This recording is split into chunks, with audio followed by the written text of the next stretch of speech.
تو وہ کہتے تھے فیض نو کہہ دو, تو فیض صاحب جو تھے وہ عمل درآمد کرنا شروع کر دیتے تھے. بات یہاں تک رہتی تو کوئی بات نہیں تھی. یہ پاکستان جیسے ملک میں جہاں پر سفارش, رشوت اور پیسہ اور اختیار اندھا دھند استعمال ہوتا ہے, وہاں پر یہ روٹین کی کارروائی ہے, معمول کی کارروائی ہے. لیکن ہوش کے ناخن اس وقت لینے چاہیے تھے جب ایک خوفناک جنگ جاری تھی. یہ جو خوفناک جنگ جاری تھی وہ کون سی جنگ تھی؟ وہ جنگ تھی کہ چیف آف آرمی سٹاف اپنا لگے گا. عمران خان صاحب فیض حمید کو لگانا چاہتے تھے اور باجوہ صاحب خود لگنا چاہتے تھے, اور کوئی اور تھا جو باجوہ صاحب کو ایکسٹینشن نہیں دینا چاہتا تھا. ایک وقت آیا عمران خان صاحب ایکسٹینشن دینے کے لیے تیار ہو گئے, لیکن کھیڑ باجوہ صاحب کے ہاتھ سے نکل چکی تھی. میں نہیں کہہ رہا, صابر شاکر صاحب کا ایک ولاگ جو ہے تھا, اس کا ایک ٹوٹا مجھے کسی نے بھیجا, وہ میں نے بلکہ سوشل میڈیا کا لنک کسی نے میرے ساتھ شیئر کیا, تو وہ میں نے سنا, جس میں وہ کہہ رہے تھے کہ باجوہ صاحب ہمیں فون کر کے کہتے تھے کہ رہنا تو میں ہے, آرمی چیف میں ہی ہوں, مجھے ایکسٹینشن ملے ویری گڈ, نہیں ملے گی تو مارشل لا لگا دوں گا اور آپ کو یہ باتیں کرنی ہیں. ایک شخصیت, پاکستان کی ایک بڑی طاقتور شخصیت عہدہ سنبھالنے کے بعد, میں کوٹ ان کوٹ جو میرے پاس انفارمیشن پہنچی میں آپ کو وہ بتا رہا ہوں کہ وہ ووٹن غالباً کوئی جگہ ہے, وہاں پر انگلینڈ میں کوئی پاکستان کی ایک بڑی اہم شخصیت گئی تھی, تو وہاں پر یہ صابر شاکر صاحب پہنچے, ان سے پتہ نہیں کس وہ ہوتا ہی ویسے اتنا آپ نے سسٹم کے اندر اپنی جگہ بنائی ہو تو آپ کے ہمدرد ہوتے ہیں, تو ملاقات ہو گئی جیسے بھی ہوئی, یہ مجھے نہیں پتا کیسے ہوئی. خبر یہ ہے کہ وہاں پر انہوں نے کہا کہ جی میں تو آخری دن تک باجوہ صاحب جو کہتے رہے وہ کرتا رہا, میرا کی قصور ہے؟ وہی بات جو ہاکی کھلا رہے ہیں پرویز لائی صاحب کے میرا کی قصور ہے, میں تو جو باجوہ صاحب کہتے رہے میں وہ کرتا رہا. تو وہ اس طاقتور شخصیت نے کہا تھا کہ یار بس کرو بھائی, تمہارا اپنا دماغ بھی تھا کہ نہیں تھا؟ تم نے جو باجوہ صاحب کفر کی پوڑی تمہیں چڑھائیں گے تو تم نے چڑھ جانا تھا. کوئی اپنا دماغ ہے, کوئی اپنا ایمان ہے کہ آپ کسی کے کہنے کے اوپر کتنا کچھ ظلم کر سکتے ہیں, کتنی کی ناانصافی کر سکتے ہیں. کہنے کو آپ جرنلسٹ ہیں, یہ الفاظ تھے, یہ میرے الفاظ نہیں ہیں, یہ جو مجھے کوٹ ان کوٹ پہنچے میں وہ آپ کے ساتھ شیئر کر رہا ہوں. نام نہیں بتا رہا اس طاقتور شخصیت کا, آپ خود سمجھدار ہیں, اس کو سمجھیں. تو کہنے کا مطلب یہ ہے کہ باجوہ صاحب اس طرح کی گیمیں کر رہے تھے, تو تب عاصم منیر صاحب کا راستہ روکنا مقصود تھا, کیونکہ نواز شریف صاحب ہوں, زرداری صاحب ہوں, یہ کہہ رہے تھے کہ جی کہ اس کے اوپر ہم نے کمپرومائز نہیں کرنا پرائم منسٹر کے اس اختیار کے اوپر. کوئی پرائم منسٹر کی سنگی کے اوپر نو رکھے گا اور آ کے کہے گا سر دباؤ, ٹینشن کا دور کہ پرائم منسٹر کو تڑیاں لگ رہی ہیں, فیض حمید صاحب سفارشیں ڈلوا رہے ہیں, کبھی نواز شریف تک پہنچ رہے ہیں, کبھی مراد علی شاہ صاحب کے ذریعے, یہ وہ امریکہ میں تھے اور ان کے ذریعے یہ آصف علی زرداری تک پہنچ رہے تھے. کون؟ باجوہ صاحب. اور دونوں کو کیا کہہ رہے تھے, نواز شریف صاحب کو بھی اور آصف علی زرداری صاحب کو بھی کہ میں عمران خان کو یوں کر کے لپیٹوں گا, کیونکہ اسی کو میں نے بنایا ہے, لپیٹوں گا میں گارنٹی دیتا ہوں, چیف لاؤ مینوں. انہوں نے کہا اچھا سی روٹی نے چوچی کہنے ہیں, تینوں لا دیے چیف. انہوں نے کہا نہیں, میرٹ کے اوپر چلنا ہے کام. اور جو آصف علی زرداری صاحب ہیں, انہوں نے اس فقیر کی موجودگی میں, ہم 2-3 جرنلسٹ تھے, تو انہوں نے یہ والی بات کہی تھی کہ میں نے تو کہا تھا کہ یہ وزیر اعظم کا اختیار ہے, تو میں نے تو وزیر اعظم کے حق میں کہا تھا کہ جو وزیر اعظم جس کو لگائے گا وہ اوکے ہے, اور میں نے تو اپنا بندہ سرنڈر کیا تھا. اپنا بندہ وہ کس کو کہہ رہے ہیں؟ جنرل عامر صاحب, جو ابھی بھی غالباً کور کمانڈر کوئٹہ ہیں, گجرانوالہ ہیں. تو یہ غالباً کسی نے کوٹ ان کوٹ نہیں, یہ مجھے کسی نے میں رپورٹڈلی کہہ رہا ہوں, یہ مجھے کسی نے یہ والی بات جو ہے یہ بتائی کہ ان کا نام لیا تھا انہوں نے, ہمارے سامنے انہوں نے جنرل عامر کا نام نہیں لیا تھا. تو خیر قصہ مختصر کہ وہ تو کہہ رہے تھے جو وزیر اعظم جس کو لگائیں گے وہ لگے گا. باجوہ صاحب علیحدہ سے پلاننگ کر رہے تھے اپنی, وہ ایک لمبی کہانی ہے, ہم کئی دفعہ ڈسکس کر چکے ہیں. قصہ مختصر, ان دنوں عاصم منیر صاحب کا راستہ روکنے کے لیے فیض حمید صاحب نے کارروائی ڈالی. آپ کے نالج میں یہ اعزاز سید صاحب کی بھی خبر ہے, یہ بلکہ انہی کی خبر ہے, میں تو ان کو کوٹ کر رہا ہوں, ایٹریبیوٹ کر رہا ہوں ان کو. انہوں نے کہا کہ جی انہوں نے وہ جو ہے نا نادرا کا جو ہے وہ ڈیٹا آفس چاغی والی سائڈ کا دور دراز کا علاقہ ڈھونڈا کہ وہ سسٹم میں پہنچیں, وہ ڈی کوڈ کریں, جائیں, نکالیں. اور عاصم منیر صاحب کی اہلیہ کے جو دورے ہیں بیرون ملک کی جو دستاویزات یا تفصیلات وہ نکالی جائیں, اور یہ ثابت کیا جائے کہ جی کہ یہ ایران جاتے ہیں, یہ ان کی ایران کے ساتھ خاص ہمدردی ہیں کیونکہ ان کا سکول آف تھاٹ جو ہے وہ ایرانیوں والا ہے, اہل تشیع ہیں. یہ وہ ثابت کرنا چاہ رہے تھے کس کے سامنے؟ سعودی عرب کے ذریعے, کہ سعودی عرب اڑونی ڈالے.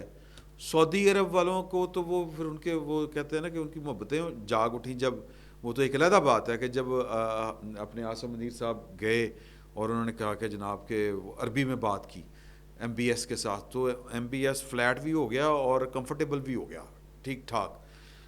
جب آپ کی گفتگو میں کوئی بات کرے تو پھر وہ آپ کے ایک قربت اور انسیت جو ہے وہ ایک علیحدہ سے فیل ہوتی ہے. تو خیر یہ کون کر رہا تھا؟ یہ طارق ملک صاحب کر رہے تھے, کیونکہ ان کے سفارشی جو تھے وہ جنرل فیض حمید صاحب تھے. تو یہ جو طارق ملک صاحب ہیں, ان کا دوسرا قصور جو بتایا جاتا ہے وہ یہ ہے کہ انہوں نے 9 مئی کے واقعات میں بھی وہ جو ڈیٹا نکالنا تھا نا جی, یاد کریں, انہوں نے وہی کام کیا جو ذل شاہ کی وفات کے اوپر یا ان کی انتقال کہہ لیں, شہادت کہہ لیں, جو بھی آپ کہنا چاہیے, اچانک موت شہید کی ہوتی ہے یا بالکل, تو میں قتل کہنے لگا تھا. تو بہرحال وہ اس کی تفتیش کے دوران جو اس وقت کے corps commander Lahore general Fayyaz Salman Ghani صاحب نے ایک قدغن لگائی تھی سیکیورٹی فورسز کے اوپر, قانون نافذ کرنے والوں کے اوپر اور پراسیکیوشن کے اوپر, کہ آپ ڈیٹا کنے دیتا ہے, ڈیٹا یہ کون لے گیا ہے جناب, ڈیٹا کون, آئی ایس آئی کو ڈیٹا کس نے دے دیا, پولیس کو کنے دیتا.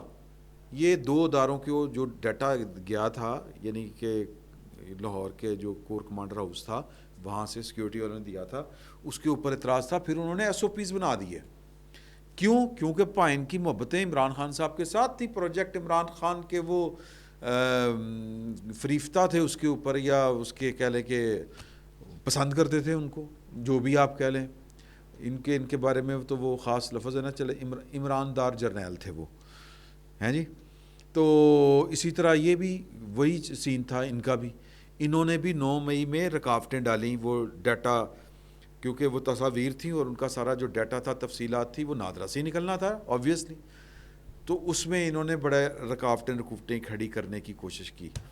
تو میں پہلے بھی بار بار یہ والی بات کر چکا ہوں کہ سرسوں جو ہے وہ ہتھیلی کے اوپر نہیں جمتی ایک ہی رات میں. اور وہ جو لوگ, وہ جو دوست بڑے معترض ہوتے ہیں کہ کی بڑھ رہا ہے, کی ہو رہا ہے, سر 1 سال لگا ہے کم از کم. یہ جو عمران خان صاحب کا جو وائرس, پروجیکٹ عمران خان کا جو سرایت کر چکا تھا سسٹم کے اندر, وہ ادھیڑا جا رہا ہے, ٹائم لگے گا. اینٹی وائرس جو ہوتا ہے نا, وہ ویکسینیشن, وہ ٹائم لیتی ہے. ایتھے تو کرونا دی جو ہے ویکسینیشن وہ باڈی کے اندر تھی, یہ تو سوچوں میں ہے. سوچوں میں یہ جو تھا وائرس, یہ وہاں پر انجیکٹ کیا گیا تھا اور بڑے طریقے سے کیا گیا تھا. ہم اس پر بڑی باتیں کر چکے ہیں کہ پاکستان کی قوم کا سرمایہ لگا کے, ہیوی انویسٹمنٹ کر کے, اور پاکستان کی فوج پیش تھی اس میں. اب آ جائیں یہ جو مطلب یہ ان کے معاون و مددگار تھے پروجیکٹ عمران خان والوں کے, جنرل فیاض حمید صاحب کو اندر سے بیٹھ کے سرو کرنے والوں میں یہ شامل تھے. اور 9 مئی کو بھی انہوں نے جو ملزمان تک پہنچنا تھا اس میں رکاوٹیں ڈال رہے تھے. یہ ان کے اوپر الزامات ہیں. تو کہنے کا مطلب یہ ہے کہ آہستہ آہستہ جب ڈیٹاکسیفیکیشن ہوگی نا, کہ وہ جو کہتے ہیں نا کہ زہر نکالا جائے گا اندر سے, تو اسی طرح آپ کو اور بڑے چہرے نظر آئیں گے. کچھ قابل ذکر ہوں گے اور بہت سے خاموش مجاہد ہوں گے. خاموش مجاہد سمجھتے ہیں نا آپ. تو ایک اور پروجیکٹ عمران خان کا دیدہ دلیری کے ساتھ اس پر عمل کرنے والا, ٹویٹیں کرنے والا, وہ سر سسٹم میں دوبارہ سے فٹ ہو گیا ہے. کیونکہ انہوں نے کہا کہ جی کہ میں تے آرڈر جو تھے وہ مان رہا تھا, اگے تو کوئی گل ہی, آپ کا کوئی حکم نہ مانا تو آپ بتائیے گا. اور وہ ہیں وادی بولان کے لالے جنرل آصف غفور صاحب, کور کمانڈر کوئٹہ. وہ حضور اعلیٰ ان کے بارے میں کوٹ ان کوٹ آپ کو بتا رہا ہوں بڑی ذمہ داری کے ساتھ, کہ ایک پروفیسر تھے. یعنی سسٹم میں وہ کس طرح سے دوبارہ سے سرایت کر گئے ہیں, سسٹم میں کس طرح دوبارہ سے انہوں نے اپنی جگہ بنائی ہے. ملاحظہ فرمائیں کہ ایک وائس چانسلر کی سیٹیں خالی ہوئی تھیں, یہ علامہ 3, ایک تھی Islamic university, international Islamic university, ایک تھی علامہ اقبال اوپن یونیورسٹی کے وائس چانسلر کی ویکینسی تھی, اور ایک تھی قائد اعظم یونیورسٹی کے وائس چانسلر کی ویکینسی. قائد اعظم یونیورسٹی اور یعنی ان تینوں میں سے ایک یونیورسٹی میں ایک صاحب تھے, وہ جانا چاہتے تھے, انہوں نے کوئی سفارش ڈالی اور وزیر اعظم کے پرنسپل سیکرٹری توقیر شاہ تھے اس وقت, زیادہ پرانی بات نہیں ہے. تو توقیر شاہ صاحب کے پاس ایک شخصیت پہنچی, انہوں نے کہا کہ میں بھائی لگنا چاہتا وائس چانسلر, مہربانی کرو. انہوں نے کہا اوکھا کام ہے. انہوں نے کہا کیوں؟ انہوں نے کہا جی کہ ایک سیٹ تے مولانا فضل الرحمان صاحب دی پکی اسلامک یونیورسٹی کی, اتنے تے کوئی اچھا باقاعدہ کمیٹی ہے, باقاعدہ رانا تنویر صاحب انٹرویو لے رہے تھے. وہ ایک کمیشن ہے جو ہائر ایجوکیشن کمیشن کا کے سے متعلقہ ایک کمیٹی تھی, اس کے چیئرمین کے طور پر رانا تنویر صاحب اور بھی اس میں کافی بڑے ہائی فائی لوگ تھے. انہوں نے انٹرویوز لیے ان وائس چانسلرز کی ضابطے کے مطابق تقرری کے لیے. تو توقیر شاہ صاحب کوٹ ان کوٹ دروغ بر گردن راوی, لیکن یہ پکی خبر میں آپ کو بتا رہا ہوں, یعنی یہ بتانے والے نے توقیر شاہ صاحب کو کوٹ کیا ہے. توقیر شاہ صاحب نے جناب کہا کہ ایک تو وہ مولانا فضل الرحمان کی سیٹ ہے, اس پر تو کمپرومائز ہی نہیں ہو سکتا, وہ تو گئی سمجھو. اچھا جی, دوسری ابھی انٹرویوز ہونے ہیں. دوسری انہوں نے کہا جی کہ ایک سیٹ جڑی ہے نا وہ آصف غفور صاحب لے اڑے ہیں, ان کی سفارش پر ایک بندہ لگے گا.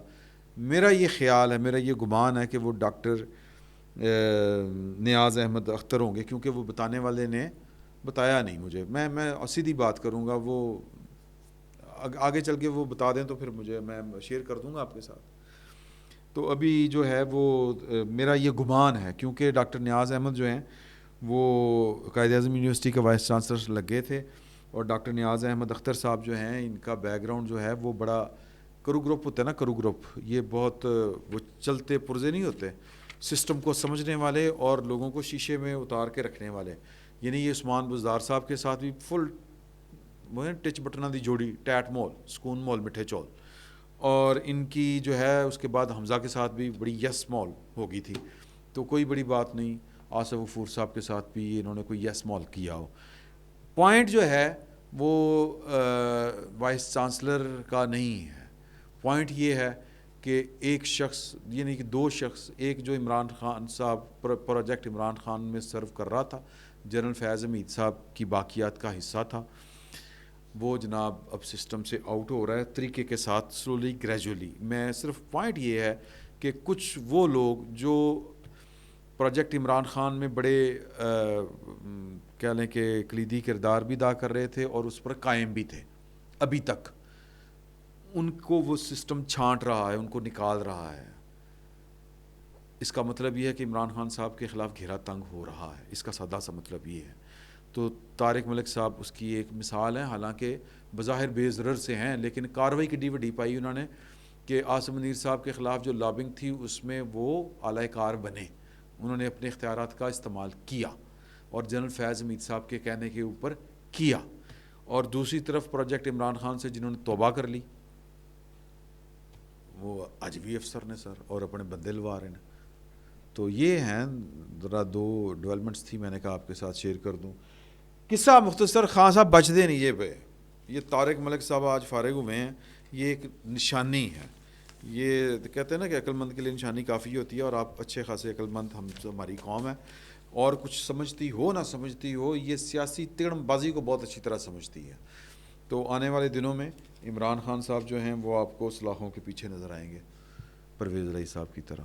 فی الوقت اتنا ہی, بہت بہت شکریہ.